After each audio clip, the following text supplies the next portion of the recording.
पति पत्नी में तकरार हो गई। पति कह रहा था, मैं सेठ हूं, इस शहर के लोग इसीलिए मेरी इज्जत करते हैं और तुम्हारी इज्जत मेरी वजह से है। पत्नी बोली, आपकी इज्जत मेरी वजह से है। मैं चाहूं तो आपकी इज्जत 1 मिनट में बिगाड़ भी सकती हूं और चाहूं तो 1 मिनट में बना भी सकती हूं। सेठ को गुस्सा आ गया। वो बोला, ठीक है, दिखाओ मेरी इज्जत खराब करके। बात आई गई हो गई। सेठ के घर शाम को महफिल जमी थी। कुछ दोस्तों के साथ हंसी मजाक चल रहा था कि अचानक सेठ को अपने बेटे के रोने की आवाज आई। बच्चा जोर जोर से रो रहा था और सेठ की पत्नी उसे डांट रही थी। सेठ ने ऊंची आवाज में पूछा, क्या हुआ, क्यों डांट रही हो बेटे को?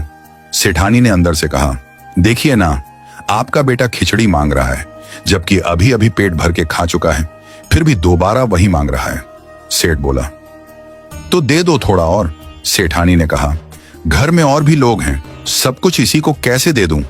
महफिल में सन्नाटा छा गया। लोग कानाफूसी करने लगे। कैसा सेठ है, जरा सी खिचड़ी के लिए इनके घर में झगड़ा हो रहा है। सेठ की पगड़ी उछल गई। सभी मेहमान चुपचाप उठकर चले गए। घर में जो अशांति का माहौल बन गया था, उसे देखकर सेठ अपनी सेठानी के पास गया और बोला, मैं मान गया, तुमने आज मेरी इज्जत उतार दी। लोग क्या क्या बातें कर रहे थे, अब तुम यही इज्जत वापस लाकर दिखाओ। सेठानी बोली, इसमें कौन सी बड़ी बात है? जो लोग महफिल में थे उन्हें आप फिर से किसी बहाने से बुलाइए। सेठ ने वैसा ही किया। सभी मित्रों को फिर से आमंत्रित किया।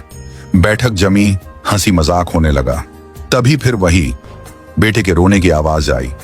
सेठ ने पुकारा, सेठानी, क्या हुआ, बेटा क्यों रो रहा है? सेठानी ने कहा, फिर वही खिचड़ी खाने की जिद कर रहा है। लोग एक दूसरे का मुंह देखने लगे। हर दिन खिचड़ी के लिए क्लेश। सेठ मुस्कुराते हुए बोला, अच्छा सेठानी, एक काम करो, तुम खिचड़ी यहां ले आओ, हम खुद अपने हाथों से बेटे को देंगे, वो मान जाएगा, और सभी मेहमानों को भी खिचड़ी परोसो। सेठानी ने कहा, जी सेठ साहब। सेठानी बैठक खाने में आ गई। पीछे पीछे नौकर सिर पर सामान लिए हुए आया। हांडियां नीचे रखी गई और मेहमानों को परोसना शुरू हुआ। बेटे के साथ साथ सभी मेहमान हैरान थे। जो परोसा जा रहा था वो साधारण खिचड़ी नहीं थी, उसमें खजूर, पिस्ता, काजू, बादाम, किशमिश वगैरह से बना हुआ एक अत्यंत स्वादिष्ट व्यंजन था। लोग मन ही मन सोचने लगे, अगर सेठ के घर इसे खिचड़ी कहते हैं तो मावा मिठाई किसे कहते होंगे? सेठ की इज्जत में 4 चांद लग गए। लोग उसकी रईसी की चर्चा करने लगे।